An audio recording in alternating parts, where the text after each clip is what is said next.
안녕하십니까. 공병호 TV의 공병호입니다. 이제 일요일이 저물고 있기 때문에 이제 좀 시간을 내가 조금 걸으려고 이렇게 이제 운동복을 차려입고 나왔는데, 운동복을 차려입는 사이에 아이디어가 하나 떠올라서 여러분에게 잠시 말씀을 드려야겠다 그렇게 생각합니다. 며칠 전에 신임 미래통합당의 주호영 씨죠. 주호영 원내대표가 아마 청와대를 방문한 기사가 났더라고요. 청와대를 방문한 자리에서 아마 주호영 원내대표가 문재인 대통령과 함께 부탁을 하더구먼요. 한울, 신한울 1호기 메토기 두 기를 좀 더 공사를 재개하는 것이 어떻겠느냐 그렇게 하니까 문 대통령이 뭐 단호하게 그냥 전기가 한 30%인가 남으니까 필요 없습니다. 뭐 이렇게 아마 이야기를 하는 거를 제가 기사를 보고 뭐 자세한 내용이야 이제 나름대로 문 대통령도 그런 근거가 있겠죠. 근데 저 머릿속에 당장 하나 떠오른 그런 단어는 어떻게 저렇게 무자비할 정도의 자기 확신이 강할까? 사실 원전 산업 자체를 그냥 문 대통령이 들어와 가지고 원전 산업의 생태계 자체를 완전히 없애버린 거잖아요. 대학원, 그리고 뭐 완제품 생산업체 1차 벤더, 2차 벤더 다 없애버리는 거잖아요. 그러니까 한 60년 정도 많은 사람들이 헌신과 희생과 노력을 통해 가지고 만들어낸 한 산업 자체가 아마 지금 같은 추세가 반복이 되면은 문 대통령이 그만두는 시점 정도 되면은 재개할 수 없을 정도로 이렇게 망가지지 않겠냐 그렇게 생각합니다. 어떻게 저렇게 무자비할 정도의 자기 확신을 가질 수 있을까? 권력을 가지면 저렇게 될까? 아마 얼마 전인가 경기방송에 한 기자분이 문 대통령한테 어떻게 그렇게 자신감이 강하냐 이렇게 이런 종류의 질문을 던져가지고 방송국 자체가 없어져 버렸죠. 참, 그러니까 아주 멋있는 표현은 무자비할 정도의 자신감 이렇게 표현한 게 참 좋겠네요. 극단적인 자신감이죠. 저는 뭐 도저히 그런 게 상상이 안 가요. 사람의 인지 능력이라는 것은 굉장히 제한적이고, 사람이 경험도 제한적이고, 또 사람이 갖고 있는 지식이라는 것은 너무나 작고, 삶은 유한하고, 자기가 언제 갈지도 모르고, 그런데 어떻게 그렇게 확신을 가질 수 있냐 이야기예요. 그런데 뭐 일반 생활인 입장에서야 그런 확신이라는 것이 폐해라는 것이 그렇게 크지가 않은데, 이제 지도자가 그렇게 확신을 가지면은 회사는 망하게 될 것이고 나라 전체가 망하는 길로 갈 가능성이 굉장히 높죠. 지금 뭐 나라가 그렇지 않습니까? 그 모든 게 축적돼 가는 거지 않습니까? 수많은 사람들의 그런 지식과 도전과 정보와 이런 것이 이렇게 조합되면서, 그러니까 존재하는 모든 종류의 질서라는 것은 그 나름대로의 이유가 있고 또 근거가 있는 것이죠. 정치 권력을 쥐게 되면은 아주 섬세하게 개입해야 되고 섬세하게 간섭해야 되고 또 뭐든 이렇게 아주 조심스럽게 이렇게 해야, 그래야 뭐 타격을 안 주죠. 그러니까 지적인 겸손함이라는 것이 엄청나게 중요하죠. 인간적인 겸손도 중요하지만 지적인 겸손함을 유지해야 파괴를 하지 않는 그런 쪽에 설 수 있는 거죠.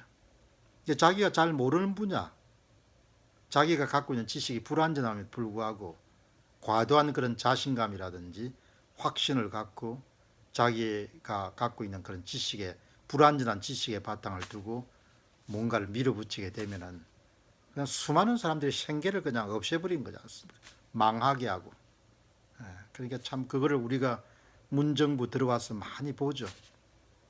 아마 권력을 잡은 사람들은 지금 이해를 못하겠습니다만은 거리를 이렇게 다녀보거나 지방을 가거나 이렇게 하면 나라가 기운이 빠져 있는, 얼이 빠졌다고 이렇게 표현하죠. 혼이 빠져 있는 그런 상황을 우리가 체험하지 않습니까? 그 어제는 그 지방에서 한 젊은이가, 어머니가 지난해 돌아가셨대요.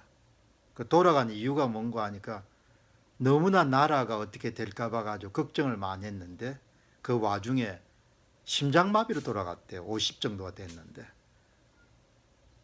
그 이야기를 듣고 너무나 황당한 거예요. 그래서 제가 그렇게 걱정할 필요가 없다고 그렇게 이제 위로를 했는데, 정도의 차이가 있지만 생업의 현장에서 생계를 유지하기도 힘들지만 요즘에 대한민국에 많은 사람들이 불안해하잖아요.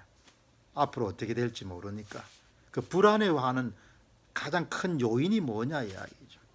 지도자의 과도한 자기 확신이라든지 또 자기에 대한 자신감, 이런 부분들이 큰 역할을 하는 것이죠. 거기서 뭐가 나오는가 하니까 예상치 못한 정책이라든지 과잉 개입이라든지 과도한 간섭 같은 부분이 지금 계속해서 나오니까 사람들이 그런 걸 불안해하는 거죠. 재산을 빼앗길 수 있지 않겠느냐, 이렇게 하지 않겠느냐, 그런 부분들이 굉장히 많은 거죠. 그러니까 정말 우리가 볼 때 어떤 사람이 뭐 인간적으로 예를 들면 그 양반이 굉장히 이제 좀 불손하고 겸손하지 않다, 뭐 이런 부분들도 문제가 되지만 정말 어떤 지도자 자리에 있는 사람들이 갖고 있는 자기의 서푼어치 되는 지식에 대한 그런 과도한 자기 확신, 뭐 이런 부분들이 엄청나게 많은 폐해를 끼치는 거죠. 뭐 역사 속에서 뭐 예를 찾으면 뭐 마오쩌둥의 문화 대혁명이니 뭐 스탈린의 그냥 공산주의 혁명이니 뭐 이런 게 다 보면은 지 잘난 맛에 갖고 있는, 지 잘난 맛에 몇몇 사람들 지가 갖고 있는 지식이 최고라고 생각해가지고 킬링 필드니 뭐 이런 게 다 마찬가지지 않습니까?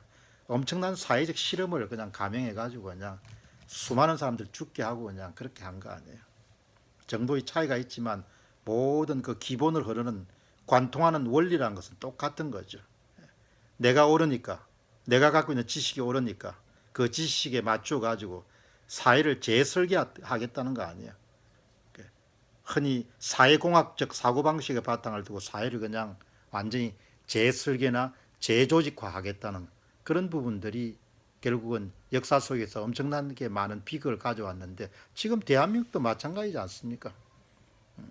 지난 70년, 80년 정도 어렵게 해서 많은 그런 분야의 그런 생태계들이 조성이 됐는데 그 생태계 무자비하게 그냥 밀어붙이지 않습니까? 아마 내일 아침에 방송이 나가겠지만 이번에 아마 그 삼성동에서 열린 기업인들의 그런 포럼 같은 데서 나온 것은 뭐 도와줄 건 없고 그냥 주 52시간 제도하고 그 다음에 최저임금제만 좀 개선해 주면은 그럼 되겠다. 그게 현장에 있는 사람들 목소리 가운데 가장 크게 나왔던 목소리라는 거죠. 물러날 때 뭘 남길지 모르겠습니다.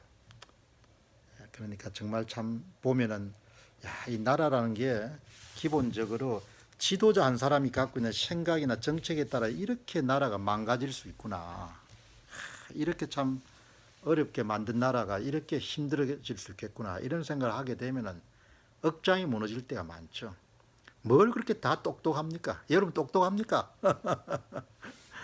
나는 뭐 살아가면서 정말 참 아주 처절하게 느끼죠. 사람이 갖고 있는 지식이라든지 이런 부분이, 경험이라는 것이 얼마나 불완전하고 얼마나 그것이 양이 적은지를 처절하게 느끼기 때문에 목 세우고 뭐 잘난 체하고 이런 걸 보면 참 뭐 내 자신이 그렇게 안 하지만 다른 사람들이 그렇게 하고 그냥 그런 걸 사회생활 하다 보면 보지 않습니까? 그냥 조금 가졌다 해가지고 뭐 잘난 척하고 이렇게 하는 걸 보면 참 딱할 때가 많죠. 잘난 게 하나도 없지 않습니까?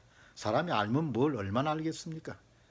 그 지도자들도 항상 타인을 만나서 경청하고 그 지식을 사고 또 잘 듣고, 잘 들어야 그래야 또 겸손해지지 않습니까? 그렇게 해서 사회를 자기가 옳다고 생각하는 방식대로 실험을 해가지고 수많은 사람들을 가난이라든지 도탄에 빠뜨리는 것은 그것이 그냥 아주 큰 죄악이지 않습니까? 그러니까 이제 그런 부분에서 보면은 역사관도 만들어지게 되는 거잖아요. 내가 옳다, 지금까지 한 건 다 잘못됐다 이렇게 생각하니까 역사관도 뭐 엄청나게 부정적으로 되는 거죠. 다 그냥 엎어야 된다, 다 뜯어 고쳐야 된다, 이런 식의 역사관이 나오는 거지 않습니까? 지금 운동권적 시각을 갖고 있는 그런 정치 권력을 쥔 사람들을 보면은 그냥 없자는 거 아니에요. 기본적으로 뜯어 고치자는 거 아니에요. 뜯어 고친다는 게 뭐죠? 뜯어 고친다는 것은 기존의 게 다 잘못됐으니까 내가 아는 게 올바른 것이고, 내가 경험한 것이 올바른 것이고, 내 이데올로기가 올바른 것이고, 내 신념이 올바른 것이고, 그렇게 하니까 뜯어 고치자는 거 아니에요. 없자는 거 아닙니까? 얼마나 많은 사람들 가난하게 하겠냐 이야기죠. 시중에 한번 나가보시기 바랍니다. 그냥 사람들이 다 좀비화 돼가는 거 아니에요. 기운이 빠지고 얼이 나가고 어떻게 하면 좀 더 세금에 의존해서 살아갈까 이런 생각 가진 사람이 수없이 늘어나고, 이렇게 귀하게 잘 만든 나라를 이렇게 어렵게 만들어서 어떻게 하냐. 다음에 얼마나 원성을 들으려고 이렇게 하냐 이야기죠. 이제는 뭐 그 선거까지 그냥 조작을 해가지고 문제가 생긴 거 아니에요. 참 상상할 수 없는 일들을 지금 범하고 있는 거죠. 다 그냥 적당해서 넘어갈지 모르겠는데 그게 어디 세상 일이 그렇습니까? 그렇게 쉽지 않을 것 같아요. 항상 이렇게 겸손해야 될 것 같아요. 인간적으로 그렇지만 지적으로 그렇고, 내가 잘난 게 없다, 내가 티끌이고 내가 먼지고 이렇게 생각하면 얼마나 잘 될 수 있겠습니까? 그동안 쌓아온 것을 얼마나 존중하면서 바라볼 수 있겠습니까? 딱 그 한 끗 차이인데, 그죠? 거만함과 겸손함 사이에 어디에 자기 자신을 둘 건가? 한 인간적으로 참 중요하지만 지도자는 너무너무 중요한 것 같아요. 이 소위 지적 오만, 지적 교만, 지적 자신감 이런 부분들이 나라를 굉장히 어렵게 하는 거죠.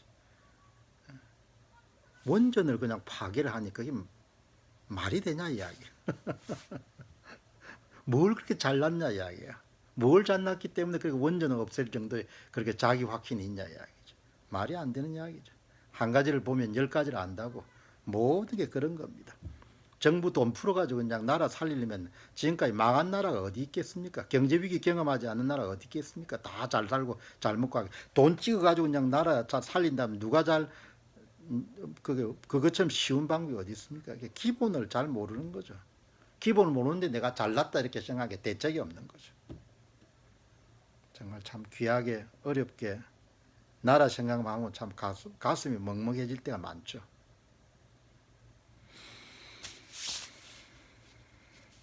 공병호 TV의 공병호였습니다. 감사합니다.